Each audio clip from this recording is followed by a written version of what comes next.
I think you should turn and look at the camera, though. This week on the Barely Stable, like at the end.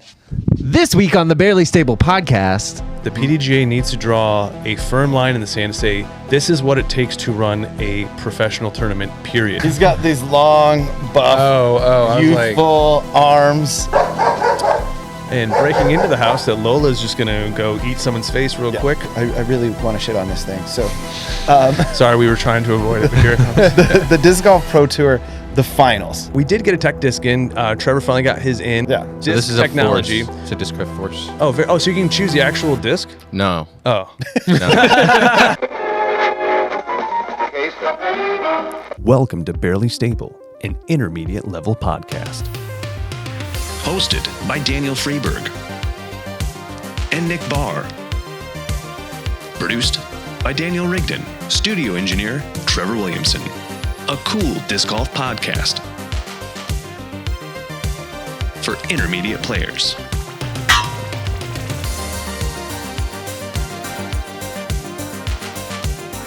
live from beautiful Austin, Texas, this is the Barely Stable podcast. We're ready to BS. Here are your Barely Stable hosts, Daniel Freeberg and Nick Barr. What's up, everybody? Welcome back to Barely Stable. With us this week is our main man, Nate Tucker, as a guest host. With us always, though, Daniel Freeberg. What's up?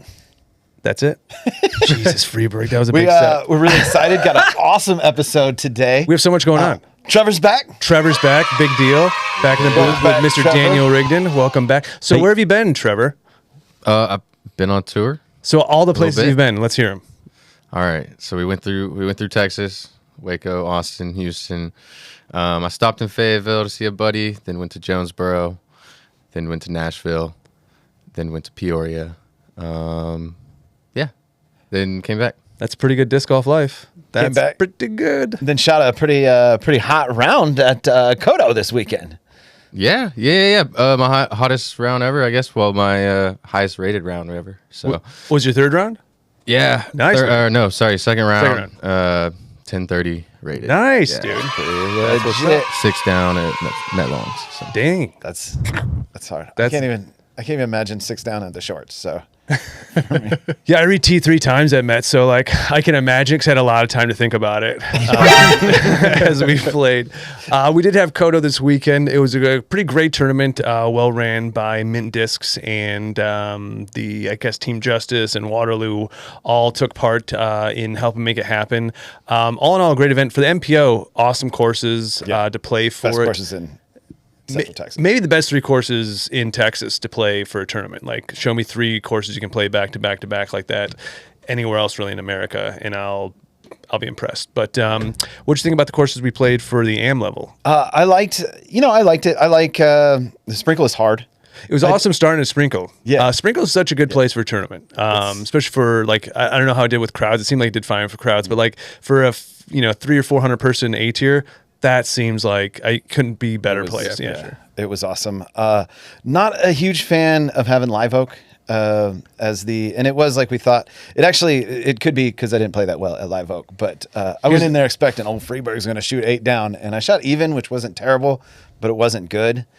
And it was just when we got done with it, and I was looking at all the scores, strokes at Live Oak were 14, 15 points. For those of you who aren't in the local Austin area, our A-tier courses this weekend were all very long. I mean, if you looked on UDisc, they would all be described as long technical, except for Live Oak, which was, I mean, it's a pitch and putt course. Let's be honest. You can go out there with a couple of discs and have a good time. There's one par 4 that, I mean, most big arms go for it, but almost everyone can, birdie that hole. Like if you have 200 feet in your bag, you can birdie that hole. 2 good throws. Just 250 throws and you're pretty much home. So there was a lot of variance in scores. Yeah, at a little Live chaos happened on Yeah. the second day, and it was fine. I enjoy the course. I like the course, but yeah, looking back, it's like when you got 14 points per stroke at one place, and in the other place they're like 8 to 10. Yeah, and Like that's the not other 2 courses. to shit on Live Oak by any means. I love going to Live Oak. Yeah. I love playing disc golf at Live Oak. I mean, it's a fun course. It's a fun place to go play disc golf. It's just also a place with short tee boxes. We were playing. It's like one of these is not like the other 2. You know what I mean? Yeah. That's kind of how it felt. Yeah. It's like if it was Live Oak and Zilker and Seawright. then maybe those are all kind of Or like Wells Branch, maybe. or Wells Branch. Yeah, that's even. maybe a good 3 Can I pitch say and putt. something? So, Yeah. yeah. I am impressed by how short the course is, but it also creates separation, because I think separation is good in a tournament for a tournament course. But like, yeah, it's crazy how much separation it creates with it being so short. And that was one of the things I talked about. I would have liked to see it the last day. Give me that extra motivation. Yeah, because that's the one where if you were going to score, if you were going to make up a bunch of strokes, that's probably where you could. You know what I mean? Absolutely. Shout out Ryan Wagner. 11 down. 11 down, like a boss, MA1. Yeah, that's an easy way to jump up the standings, 11 back. And that's, I don't say a little bit of why, like, that's why it seemed very weird, I guess. It just didn't seem like a course that challenged, like, MA2 was weird, but MA1, that seems very weird to play that course. Birdie or die is tough. Yeah, birdie or die. I mean, that's why they don't do it a lot on the Pro Tour. Like, there's that. What was the very first event of the year where it was like a birdie or die course? Do you remember? It was in Florida, I think. No, it was the one. It's the week before chess. It's like the annual one. It's basically a birdie or die course in Florida. I forget off the top of my head, but it was kind of. I felt the same way after the Live Oak round as I did hearing people talk about that. It's like, oh, I get why you didn't necessarily love that. If you're MA3, MA4, other people that are not throwing. Hell, I mean, I was happy to get. I didn't think it was great for the tournament, but I wasn't playing well. I was happy to get on a course I knew that was short. That didn't hurt me. Yeah, like it's like it didn't feel like pain. Right? Yeah. But the. I can imagine like the MA3, MA4 is actually awesome to be able to go and play a course that's like more achievable. That's not like the leaders +8 or whatever. Yeah. You know, like that's. I can only imagine if you're MA3, it kind of sucks. I'll bet to go play Sprinkle, Roy, and then Met Center. That's probably a huge kick in the groin. So I think as a tournament director, you kind of got to do what you got to do. So like, there's no real faulting them. I think the way they had to group divisions together, it's probably that probably made the most sense. Yeah, like 100%. I don't think, the pools. Yeah, I don't think anyone's sitting at home like, why'd they do that? I think it's just more so like, you kind of wished you could have played, I don't know, Roy G instead of. And like we said before, if you wanted the 3 big ones, you just go play MPO. It's really easy. If you want to play those 3 courses, MPO division's wide open. They had plenty of spots. You can sign the fuck up for that. Yeah. Yeah. And one thing I was super impressed by, all the string. I think it's really cool to see that locally we have huge shout out. Yeah. 17,000 feet of string out at Met Center. That was just Met Center. Yeah. They liked, that was a good stat that the starters liked putting out. So like big shout out to everyone at Mint. I think that was mostly Zach and Chrissy and do you know who else? I saw Martin out there. And Martin out there and Mitch too. Yeah. So like everyone that went out there and laid strings and flags, like that's God's work. Let's be honest. That's huge. We appreciate that very, very much. And it not only like makes it easier to play, but it's like there's none of this like, oh, is it in? Like it's so black and white when you walk up to it. There's no if I push it down, it's in, but if it's up on the grass, it's not. Exactly. Yeah. I thought it was placed well, like good in a good. Oh, absolutely too. Yeah, not only good spots, but like favorable spots for you. Like it wasn't like trying to be excessively hard. Another, I guess, shout out to Live Oak. Like the way they cut the long grass and left, that was very cool. So you could see where it was going to be. Yeah. So like again, there was no Live Oak played well. It looked incredible. It was so well maintained. It's like there's no real like, woe is us. We had to play. It was kind of strange having that sandwich in between the 2 bigger courses. I think is the only real. Only real feedback. But Live Oak, what it does have going for it is 3 things: beer, and some shaded areas to drink beer. Yes. So there's there's a lot of nice hangout advantage. Yeah. It was cool that 2 of the 3 courses had like you could go get a beer afterwards. Yeah, like easily. Without having to bring your own tent to set up. Like if Sprinkle Valley was just in a desert by itself, it's still a really awesome course. But the fact that it has Austin Beer Works attached to it and then like a couple good food trucks, it's hard not to drive there every day. It was pretty nice getting off the course and getting a beer and a taco like immediately. And the new like I guess you call them like tents they have out back. Pretty awesome. Like the big. You see the stage they're building too? Yeah, the stage looks sick. The stage reminds me of the Mando, which is kind of cool look. I also think it's going to be great. Like the way they did the tents where it's nice and high, where the heat kind of stays up. So smart. Should be, I don't know, should be a good summer out there. They got fans out there too blowing on you. So it was It was pretty dope. Pretty great. You know what else is great? This great company called Trail Candy. And here's a word from them right now.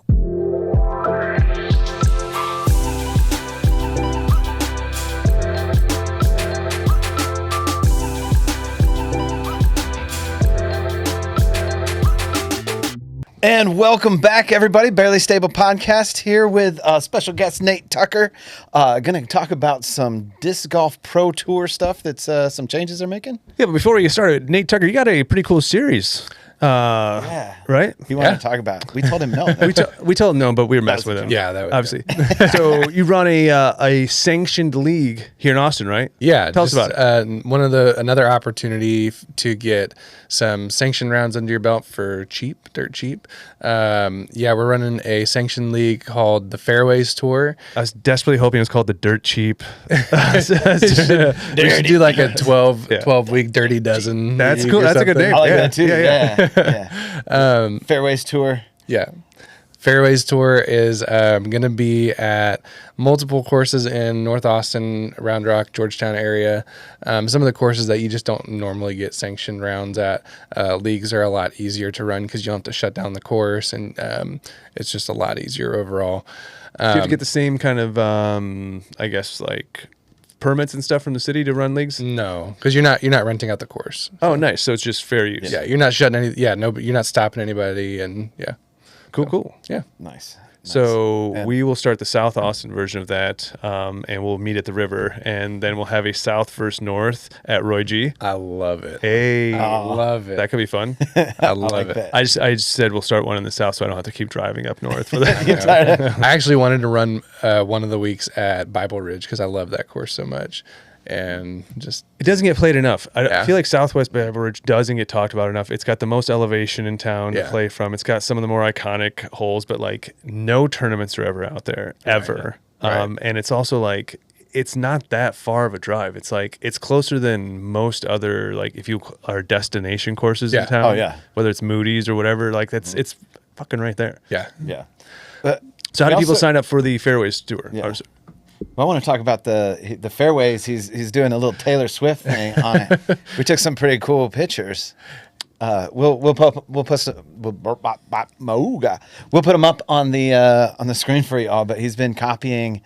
I've been Eras Tour. Yeah, the Eras Tour poster. We use that as the inspiration for it, and then Are you Chrissy Fountain in a Chrissy and I are one person at this Okay, that point makes when sense. it comes. Actually, we found out our birthdays are 13 days apart, and which we is were the born at exact same number of year. songs that Taylor Swift had an album. 13's the lucky number. So yeah, no, we yeah. She was born on the 13th.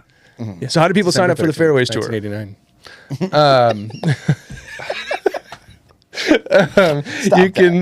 You can register on Disc Golf Scene. Just look up Hyzerines or the Fairways Tour on there. Oh, what was the first word? Hyzerines. That's our, Hyzerines? Hyzerines. How do you spell that? Hyzerenes. Hyzerines. Hyzerines. Hyzerines. Yeah, or as some people up north call it, the You guys say Hyzerines. Hyzerines. too. Hyzerines. Some people say Hyzerines. Hyzerines. Hyzerines. Yeah. It sounds like the end of a abracadabra spell. In the Hyzerines. Hyzerine. And then the door opens.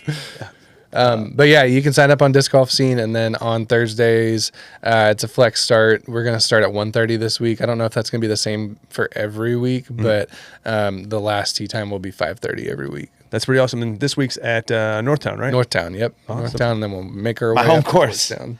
I'm gonna go disappoint myself and not play well on my home course. That's usually how it goes. Isn't it usually like, it's like, oh, this is the course I've been looking forward to playing. I've been shredding it. And then you get to a tournament, it's like, ba-da-ba. Right. Yeah. Yeah, like 2 years ago, I played Met Center on my birthday, and I was like, my birthday, I'm really good at Met Center, 88. And I was like, okay, cool. Never mind. It happens. there. Sounds like a good round to me. I'll take it. Well, this week we had the OTB Open out in California. Had a bunch of random shit happen again, as one does. I thought one of the funnier things that happened was the diver guy touching the disc before it touched the water. Yeah. That was pretty, one, awesome catch. I think the padded gloves helped, but like Yeah. the catch was phenomenal. I wasn't there, so I don't really know, but with the camera angle, if it look was like my it was disc, going it in. looked like it had a chance to skip. It looked like it had one chance to get one skip. I'm not saying it would have made it, but he was pretty close to the shoreline. It wasn't like he was in the middle of the pond. He was close enough to the shore where he caught it, where I would have liked to see it have a chance to get up there. I don't understand why he would try to catch it.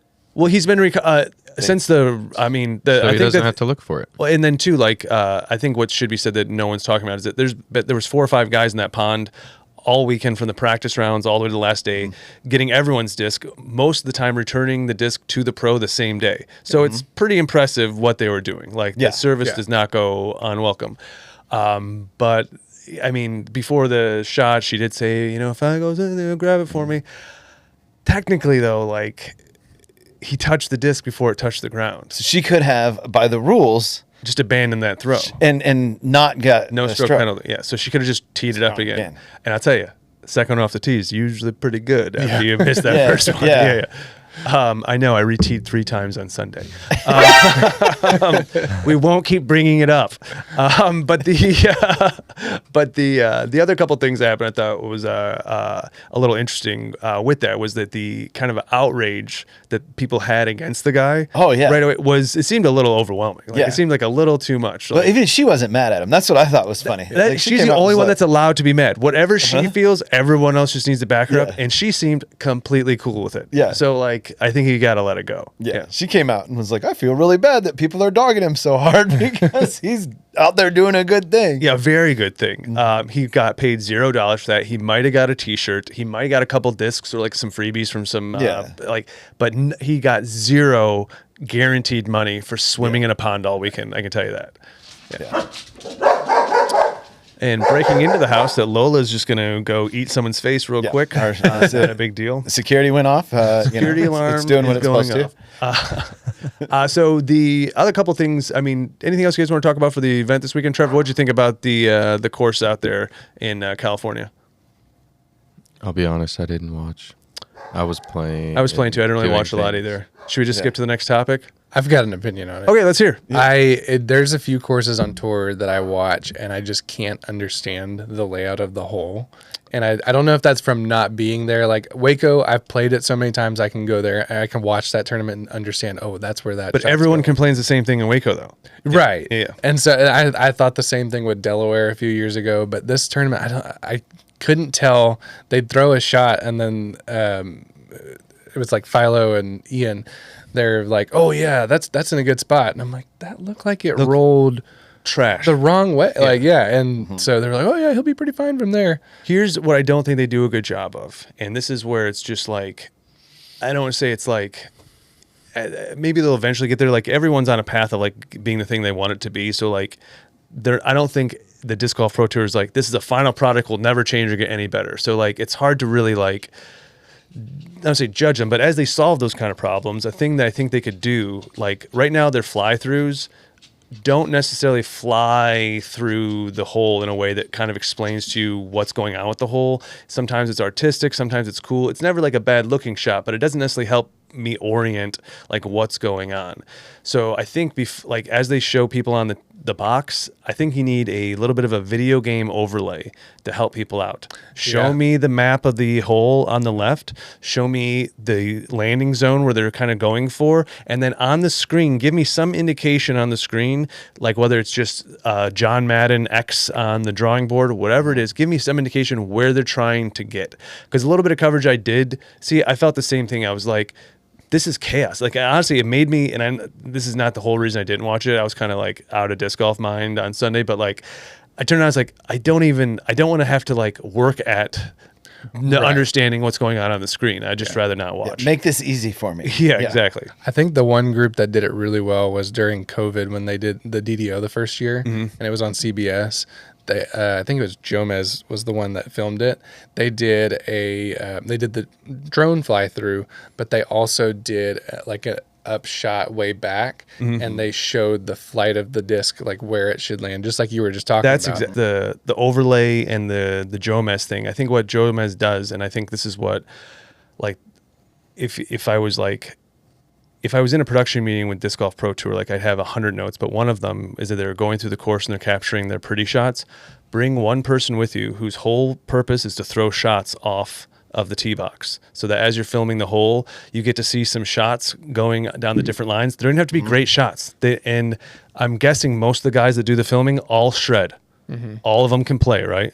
Yeah. You could take any one guy or grab one pro a week and say, hey, would you be our walkthrough pro this week?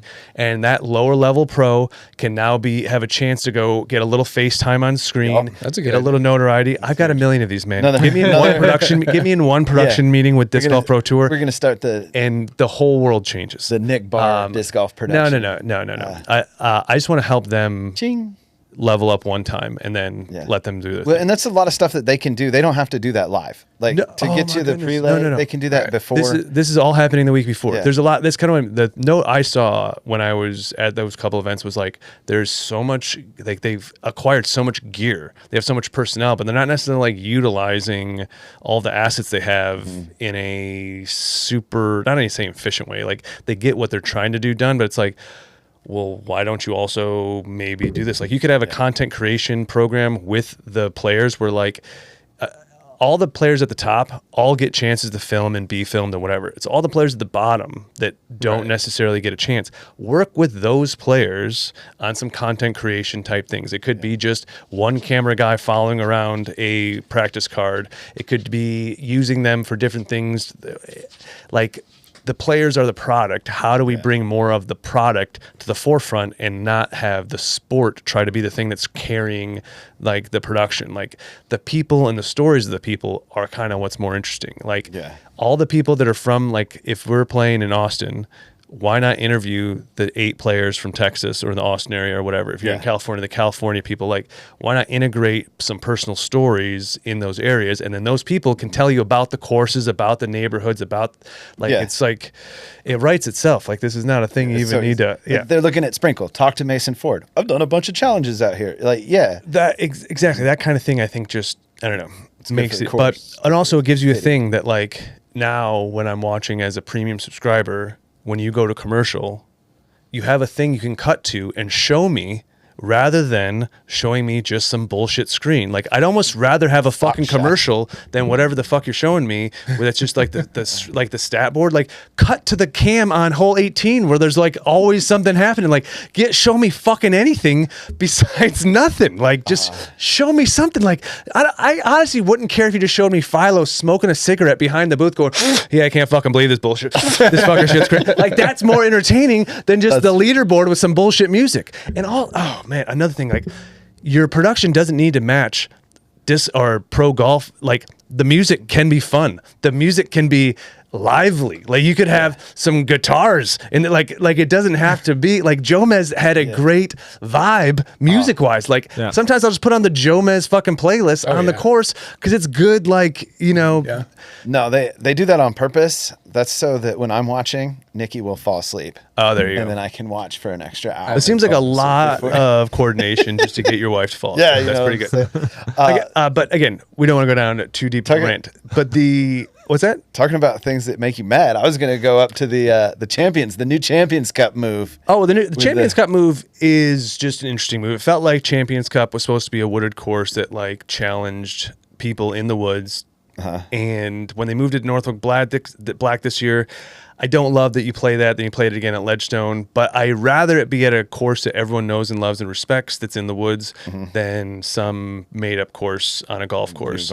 Which seems like what it's going to be like next year. Golf course. Yeah, but it is the same course. The same course they just played. Yeah. The Open at Austin, I thought did a great job of integrating the woods and the ball. Like that might be the standard. I don't know if they have that opportunity at every place they're doing events though. Well, so we've got the tournaments coming up in Portland and they've got the Glendevere course.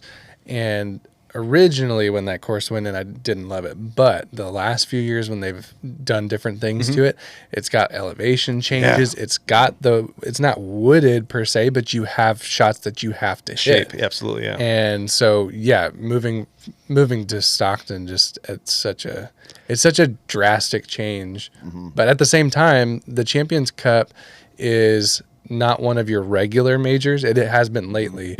But it used to be Worlds, US, and then there was like a rotation of majors. Yeah. And I don't know why we've gotten away from the rotation as much.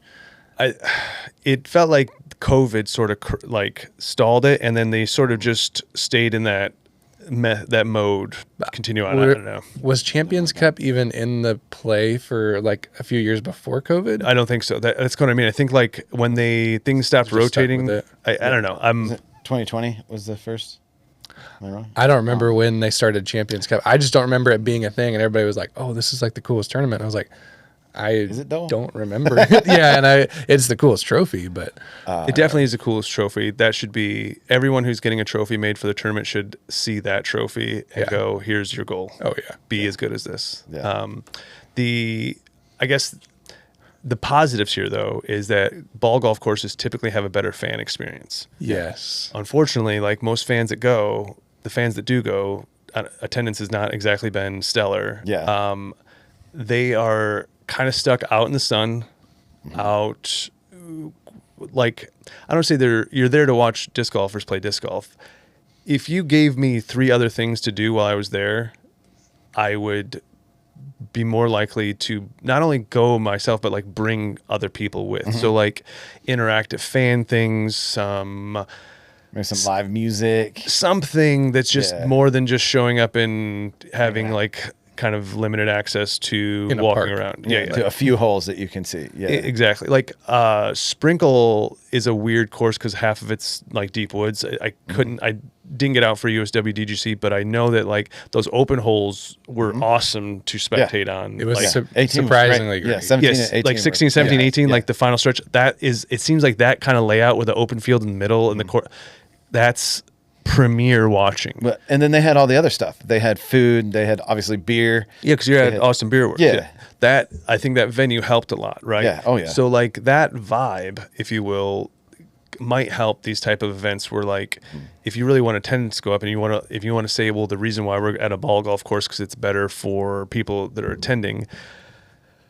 I have an opinion on this. Let's hear it, Trevor. Yeah. What do you So got? yeah, like a lot of people have the opinion that they don't enjoy watching them play on ball golf courses. So it's like a catch-22. If you're trying to have more room for spectators, but it's also on a course that's not as fun to watch because they're just throwing in the open and it's just not as cool to watch. Completely So yeah, agree. it's like it's a catch-22 kind of. Yeah, I was trying to find a bonus. I'm not a fan. But I can see why if you're trying to put on an event, why you would need an event space to be able to allow enough people to come in for it to make sense. Yeah. Like even Jonesboro, wasn't that kind of crazy how far that is out in the middle of nowhere? Yeah, and then the other thing is like if you don't have a lot of spectators, now that there's more open space, it looks like Empty. worse. It looks, Yeah, it looks empty, absolutely. exactly. So. Absolutely. Well, and I think DDO is a perfect example of this because back in the day when it was GBO and you were free to go watch, they set the record for most spectators. Absolutely. They did it specifically where all the amateur players would get done before the pros. So on the final day, it was all of the amateur players out there watching. Yeah. And so I very distinctly remember going out there and just being lost in a crowd of people. Yeah. And then you watch this year and it was pathetic. There's nobody. I mean, I haven't Yeah, seen good crowds since Texas, really. OTB looked really good. Actually. OTB, I love yeah, people? yeah, Okay. yeah. If you watched, and Paul Macbeth shouted him out on Instagram too. Like there was a pretty good crowd out there, but it's still you still have to pay Yeah. a lot more than you probably should to go do the same thing that used to be free. Yeah. and it used to Only be 4 years ago. Yeah. only 4 years ago, and the growth of disc golf, it skyrocketed, but it did not go here. It skyrocketed and it's plateauing. Yeah. You can't. Yeah. Now there's while we're shitting on the disc golf pro tour, Which we are not. I don't think we we're are not. shitting. And I'm we- about to. Let's before he does that. We appreciate and love the Disc Golf Pro Tour, and thank you for providing us with the coverage that we so very much appreciate. Like you do coverage very well. Thank you for doing it. I do have a question for you guys. When did you get into disc golf? Oh, I've been Joe Men's Pro. Like watching it was probably 4 or 5 years ago. Like pre-pandemic. So like during right pandemic. before Yeah. COVID. So the I'm reason a post-COVID disc golf. okay. So the reason I ask is a lot of these guys are coming in post-COVID or COVID era, and I've been watching and playing since before 2013. And we used to have like we used to have these things like the Disc Golf World Tour, where they tried and they beautiful production, awesome idea, huge money pit. And then so the DGPT came in and really took those things that failed, and they've done a really good job of integrating them all together and making a pretty good product. I completely agree. And like I said, they don't have a finished product. They are continually working to make I think it's this overvalued for what it is right now. But I think ultimately it could. thing. Oh, it's super overvalued. Yeah. I completely agree. Yeah, so it is tough to improve everything all at once. Oh yeah, you can't. And that's what I'm saying. It's like a thing they're working on, right? And Like they're not. I think They're that's something- improving. They're improving other things right now, and that's probably where a lot of the focus energy is going. But yeah, no, I feel your point too. Like, And coverage is going good, is it not? Like I think we preempted it with like coverage looks and You have a lot sounds less complaints. well, it's incredible. better. It's always getting better. And I think that's Constantly, something we can all agree on is that they are working on improving. Now, the one thing that I really want to shit on this thing. So, Sorry, we were trying to avoid it, but here it comes. the Disc Golf Pro Tour, the finals. I feel like that's something where they've made some changes that don't improve it overall for me. And I can do it, or if one of you guys want to break down what the changes are. So essentially, last year for the Disc Golf Pro Tour Finals, there was a tiering system so that the top point earner started with a -10 stroke lead, and then the number 10th place got a -1 stroke to start the tournament, and then from 1 through 10 it worked that many strokes back. So if you won in points, you started with a 10-stroke lead. After 2 rounds last year, they reset that, and the people who made the cut basically made the cut, and everyone started back at 0, and they played the last 2 rounds with just the people above the line. This year, they are going to continue that score all the way to the end. So if you came in with a 10-stroke lead, you maintain that 10-stroke lead, or 10-stroke advantage, not lead, but you maintain that 10-stroke advantage throughout 4 days of competition at 2 different courses, right? I don't know. I don't even know what courses they're at, to be honest. I don't remember either, but I know it's 4 rounds. So whether it's 1 course or 2 courses, you now basically have that advantage all the way through. And there's no cut now, right? And no cut. That's crazy to me. I feel like that. Well, like what's 32nd place playing for? As much money as you can make, maybe. Or like what do you think the cash line is? It'd probably be like 14, if it's 40% like normal. So they might just pay out top 10.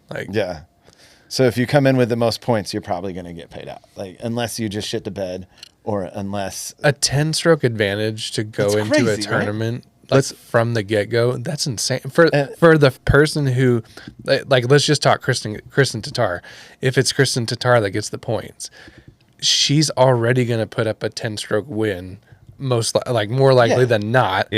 And you give her 10 strokes. The rich get richer. Rich get richer. I think what they tried to do is create parity so that someone couldn't just be on one weekend and like go off and like they were just on that weekend and now they're the tour champ.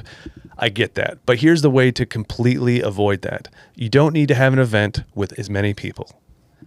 Limit the number of people that can get it into that event. Now, it doesn't need to be 12 people, but you can just say the top 32, whatever the good number is, those top 32 spots get into the tournament. And then if you want to award the points leader or the top 3 points leaders with a separate cash off, like whatever the deal is, all for it. You can even crown that person that season's points leader. That's also cool. Totally separate. But it seems odd to... Well, they're eliminating the Cinderella story. There's no... You know what I mean? That's why I didn't hate the Nathan Queen year, is because they did a playoff style where people are getting eliminated every round, and he had a hot weekend at his home area. And... there's a Cinderella story. And it's a really cool Cinderella story. But now we're looking at Calvin Heimberg going in, winning by 30 now, and Kristen Tatar going in, winning by 56,000. So, I think this year might be a little different with Kristen taking like a week or so off, or a month or so off with this injury, right? Which anybody else feel a little suspicious of this injury? Like if I was in Estonia and I was like, I don't really want to fly to the fucking west coast of America to go play 3 tournaments I know I'm just going to dunk on. I'd rather go play for some bigger money a month later. I might fall on my rib too. I don't know. Sammy Sosa essentially sneezed and ended his career. So I don't know. Like true. it could happen. That could happen. That was also steroids, right? Like, Yeah. a little bit steroids.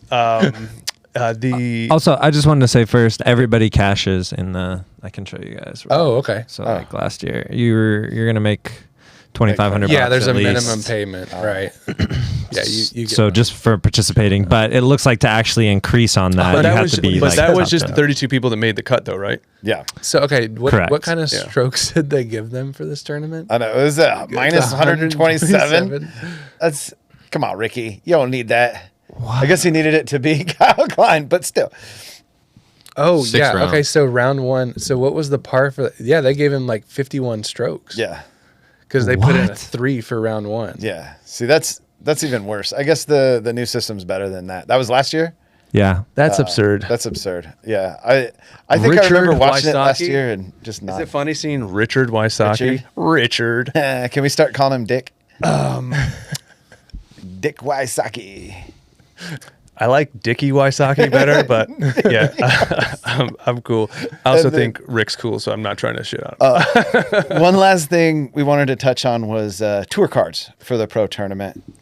Do you, Trevor? How do you get a tour card? There's a few ways. So walk me through them. Okay, I'm not like the super expert on this, but I do. What I do know is there's like a Q series deal that they got going on, and you can earn points towards the finale, or you can. I think if you win a Q series, you get to pick an event the next year to play.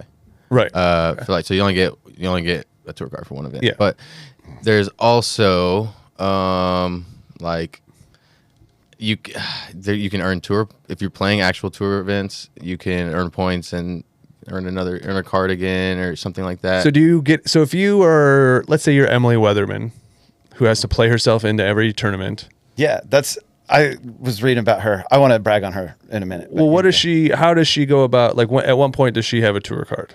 Yeah, she's got third at DDO, and she's still playing every Monday qualifier to get in. Yeah. And Is she doing that? yes, That's from what I understand. Yeah, she's played her way into every tournament this year. yeah, Okay. doing the Monday qualifiers. So let's say I am Ricky Wysocki. I have a tour card. How did I get that? Oh, if you're Ricky, I mean, he won an event most likely. He's a world champion. So if you Or that well, too. way back when did he originally get his tour? Well, card? they've changed it a lot. Yeah. All right, here's a good question. Okay. I'm Casey White. I've never won anything, but I'm pretty good at disc golf. How did I get my tour card? I think you can even get it for like podiums and stuff too. Okay. Okay, I like I said, I'm not the expert. Like you asking me right now is not If a I had a to safe guess, play here. at the end, My we'll, bad. we'll have to do a little research. We If we probably did- should yeah. research first. That's my bet you- bad. I assumed poorly that you were about to. I should know because that's like I want a tour card, so I should like be doing everything I can. But yeah, I've That's got a lot why I going asked. on. I'm You sorry. know? Yeah. I just figured you Googled it. Put you on the spot. I guess I haven't fully committed to like trying to live that life. I've been fully committed to even competing in MA2, so don't feel too bad. yeah, It's Same. okay. But can I brag about Emily hear it. Weatherman? So I was watching some what is it, Lunchbox Smashbox interview with her, and it was I mean they're like us except better. Actually, I don't know if they're as relatable. they've been good doing it but- for like 10, 20 years. Watch the interview Please, with her. you It guys was- are awesome. He doesn't mean that. They're better looking than me anyway. But no, so they're interviewing her and they're talking about and we touched on this earlier with having the strings. They're talking about the out of bounds at DDO. And like she legit would have been in the playoff. Yeah. And it was one of those where it was really close. Like it was, a lot of people saw it. They made a decision on the card. I think that they might have kind of bulldozed her because she's 18 and it's her first time out there. And, because it looked into me like, but she didn't freak out. She was just very classy about it. 18-year-old kid just come out and was like, well, it is what it is. We're going to get ready for next week. And she's still been playing. She did, I think she was in the top 20 last week, but that out of bounds thing, I think about that. Like I was watching that and I saw the interview and then I went back and looked at the video and if that happened to Eagle, he would have punched the ground and hurt himself again. He would have had to go to the hospital. Supposedly he's learned. He's gotten better. But as far as the I thought I didn't think it was in, but I thought it was close enough to where I was like, I'll give it to her. Yeah, that's the way I thought. What made you think it wasn't in? I just didn't like it. Didn't like I couldn't like say that's in. Well, if they had a string, And that's some people's argument is if you can't say it's in, then it's out. But It worked through most of my dating life. but yeah. so I think, remind me, was it string or It was no, spray it was paint. paint. Yeah, Yeah, if it was so- string, it wouldn't be a question. So No. I think they should have like looked under it because I think once you picked it up, like it was more obvious. So. Yeah. Yeah. That was my. I mean, the book pretty plainly says, like, tie goes to the runner. Essentially, like the player gets if it's in a murky gray area, advantage to the player. I guess a spray painted line should be a murky gray area. It should be defined as a gray area. Well, this is a little bit, and again, not to bring it back to the PDGA. Like the PDGA needs to have better standards. The PDGA needs to draw a firm line in the sand to say, this is what it takes to run a professional tournament, period. If this is a PDGA, whatever series event, at a minimum, this needs to be like this. That needs to be like that. Yeah. T-pads, lines, baskets. There needs to be a standardization of shit like that because the murky area, I mean, this is, I don't want to call it out, but like string and flags, is there any contest if that's in or out? None. No, it's None also whatsoever. cheaper than spray paint. I would think. It's not necessarily cheaper, but it's infinitely reusable. better. It's reusable and it's infinitely better for the environment. Yeah, and if you can draw a hard line on you got to be there in 5 minutes, you should be able to draw a hard line on whether it's in or out of fucking bounds. Like, Or if you can draw a hard line on 5 minutes, you should draw a hard line on 30 seconds to putt. No shit. That's again, Yeah. brother. Yeah. You're. I think you're hitting the tone that like I feel lies. Like, how can you have such stringent regulation for certain things and be so blatantly okay with minutia in other areas? Yeah. Like, just create a standard, follow the standard with absolute like transparency and compliance. Yep. That's what it takes to have a good organization you trust. Transparency, compliance. Unfortunately, like it feels like there's a very small group of people, and sometimes it's just a person making a decision, and the people who are playing the event don't really have any sort of like backup if they're like, hey, this doesn't seem right, or this doesn't seem safe, or this doesn't seem good. I know very much they seem like they work with the players, they want to hear from the players, they have things set up for the players, but when it comes down to something where like someone gets hurt, someone loses out on money, someone like, and it becomes a legal thing, I have a feeling in the future there's going to be a legal thing that comes up that is going to fucking shatter the reality of how it's kind of being run right now. And I'm hoping that it can get fixed before that becomes the case. But eventually some lawyer is going to go, actually, kid, you got a case. And that kid is going to go, oh, I can? Shit, I've only made $8,000 playing disc golf this year. I'll fucking take a case. Now How I'm much gonna can you take- get? You know what I mean? Like It's like I live in my 200 van. out of I it. drive all over the country. We don't even have air conditioning. You can get me $4,000. You know, like I hate to say it, but that is not too far from a reality. It seems like on some of the things. Like maybe TDs should be more at risk of whatever. here's a suggestion for you. What if there was no more TDs at some of these events that were just from the local area? What like if an elected like I would say this: you have 7 people. 5 people are your core group that run the event, and you have 2 people that are going to events early and staying at events late. Those people set up the event. They get there. They're helping the on-ground team get the event ready the week before. laying out string. Exactly. They're the 2 people that are out in front of the tour. They're always at the next event, and then the 5 people that are there are running the tournament. The 5 people are always the same tournament director. It's always the same assistant tournament director. It's always the same marshal. Those 5 people traveling around, they work with the local team, but they are the filter through which the local course gets paraded through. So like they're counting on their advanced team being there early, getting the course set up, and then that 5 team actually running shit from the time they get the ground. And that team of 5 could probably leave the last day of the tournament. You know, they probably don't even need to be there on Sunday. They probably don't need to be there for the awards and all that. it's actually they kind of have like a filter, and it's the DGP. It's a couple of DGPT guys, so it's like kind of doing that. Jeff Spring is the TD for all of the but it's not. tournaments. It's not. Right, Maybe they're giving too much credit to the local TD and maybe putting too much responsibility on them. Well, and I think that's what it is. It's not that the Jeff Spring isn't the listed tournament director. Right. Mm-hmm. It's more so who's doing this because. It's tough to do it. I would love to sit down with Jeff Spring sometime and actually understand a lot of things rather than like just make a guess and projection. But it seems from the outside, he wears a lot of hats. Well, he can't be at the next Like event. as I'm saying, he can't do. only one of them. That's what I'm Yeah. saying. Like there's just one dude. Gotta be It seems more like he needs probably. I don't know, an octopus worth of people, kind of with him as the head. I think you've given the DGPT enough free advice. So This is our pitch to get him. I don't, Give him a lot of money. How to Make DGPT Better by Nick Barr. That don't segment. think they could afford me, or I don't really have the time. You should But just I would make love to a sit down for a video. consult and just be like, hey, here's some ideas. Think about. Yeah. Just make a video, hide it. Only they can see it when they pay you that. I made them a PowerPoint once, and it just basically laid out all the things I would do, and I felt like I would just maybe I just send it to them, and they can just if they happen to use it, great. But just it's send like, them a flash drive in the mail. Just keep sending it plug until this it in. starts to, like eventually somebody who can make the Can do change something. will see it and like, whoa. I think sometimes, and Trevor, maybe you can chime in here. I think sometimes it's very easy from the outside to assume how things are happening because you see the result, but you don't really understand all the minutia that takes just to get to that point. So like thinking adding 4 or 5 things could just be easier, seamless.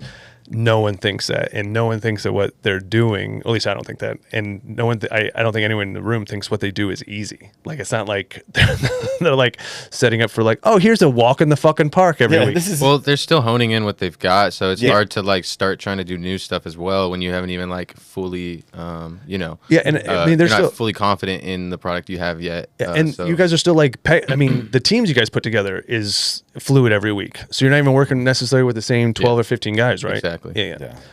There's a lot. Yeah, there's a lot to go to it, and that's what I was trying to get at. It's just like it's more. There's more than you think. I think, and I think that's the easy thing to remember as you take like any sort of like commentary stance on anything is like you only see what you're, like even picking. You're only seeing the end result. Even picking the courses, there's so much more. Like, where are the players and the staff and all the spectators going to park? Where are sometimes like you got to make sure there's good service for the live coverage. Oh, there's, bro, yeah. There's so much more to choosing the course than just like, how good is the course. Oh, I completely agree. And I think that's a little bit of like, it feels like a little bit sometimes what happens is like, there's not necessarily somebody doing that who's like an events person that likes disc golf. It's a disc golfer who's figuring out how to do events. And that seems like it's most of the people in disc golf events people kind of have that sort of thing. Like if the first thing, I mean, if you're disc golf pro tour, like someone who used to work at ESPN or used to work for PD or PGA Tour, like so anyone who used to do live production, bring them in on a 3-month They had that consult at the contract. beginning. There was a guy that used to work for ESPN, and he was doing a lot of the stuff. I And don't what know happened? what happened to him. What they've realized, like, listen to him. this might be similar with other jobs, but at least with camera operators, it's not the same. It's totally different than any other camera operator for sports job. It's just because of like you have to know how discs work and what you have to know the players. You have to know all kinds of stuff to be an effective camera operator out there. Know where the discs so like go when they throw you it. do have to be a disc golfer. You honestly do. Oh, you do. There's no. I don't think someone who comes in who doesn't know anything about disc golf does well by any means, especially camera operators. I think you're exactly right. But to think that that's dissimilar from even a camera operator who's trying to keep fucking Robin Williams in frame, you have no idea what Robin Williams is about to do. Yeah. But very rarely do you see a movie where Robin Williams is out of frame because the camera operator, even though he's doing something different every time, like it's a job. Yeah, when you go and you like at NFL productions, when you see behind a little bit of larger productions, like what goes into it. Like I grew up, my dad like filmed Big Ten games. So like going to like Michigan game stuff, like I was in the CBS booth, like I, from a small age, kind of saw how large productions came together. And that was back when they ran cables all over the fucking stadium for every so camera. Get to each it was, camera. Yeah, it was There's insane. no Wi-Fi. Yeah. So like the logistics of it, while they're insane, they just keep getting better. But I think you hit the nail on the head when you said that like a lot of people make comments on what courses they're playing, and they're not considering how the fuck you would even get people there, get the signal out. Is there even cell phone service good enough so everyone can use PDGA Live out here? Like I know Jonesboro doesn't have the best service out there. Like that had to have been a pain. Almost in the ass. every course has like a couple holes that are not great service. Yeah. It's just like you just got to do the best you can, you know. I saw at Sprinkle they put up a couple of the mobile. Is that a normal thing where they have like little cell towers? Yeah, a little like cell by tower 16? basically. Yeah. Relay So stations. they got to like be careful, like just pick a good spot for that and just yeah. Yeah, because it's also got to be somewhere where people don't ding it with discs, right? So like the main guy, the director, that's like his whole thing that he's stressing out about the whole time. It's got to be, I mean, connectivity loss, that's got to be, I mean, anxiety just for 4 days or 3 days, the entire thing. That's crazy. All right. Well, hey, we got a great commercial with Sector coming up. Sector discs? And when we come Choose your back- grip. Choose your grip. Choose your speed. Damn it, you got me. When we come back, we're going to talk. Trevor got a tech disc. We're going to guess how much Everyone loves the feeling of stepping up to the T-pad and reaching for your favorite disc. Imagine if every disc in your bag felt like your favorite. Introducing Sector Disc Golf's revolutionary technology. Approved by the PDGA in 2023, players choose their grip, then choose their rim, and throw with confidence. Available exclusively online at nshcustoms.com. Sector Disc Golf, Austin, Texas. Welcome back, Barely Stable Sector Disc. Thanks again for sponsoring the podcast. We appreciate all the support. We did get a tech disc in. Trevor finally got his in. Did you order one? No. I ordered one, still hasn't showed up. I'm assuming mine will come sometime after yours does. A little already confused got at this his, point. so- How long ago did you get yours? It took 3 months. I think they're down to like it only takes a month now. All right, So so I just ordered a putter. It should be should be sent out next month. so tech disc comes in different disc types. Yeah, I didn't even you know can do that. putter, mid, or fairway or driver. Yeah. So what did you order? So the one I got for Christmas is the driver. Do you want to grab it? Sure. Yeah, it's right here. Yeah. Yeah. So tech disc, if you don't know, is one of the, I think it's the premier test. There it is. Yep. Yeah. So Disc this is technology. a force. It's a Discraft Force. Oh, so you can choose the actual disc? No. Oh, No, I think you can choose that's what it Innova. is. It depending on the mold or on the speed of the disc, you can choose Innova or Discraft. that's pretty cool. And so like for putter, Innova was my only option. So Okay. So what do you think you get, AVRs? yeah, I'm sure. Yeah. It's got to be, yeah. Yeah. Yeah. So It's like my least favorite disc to throw. Although Yeti AVRs I like throwing. The puddle top ones. Nice, yeah, those. Yeah. Yeah. The big AVRs feel like, I don't know.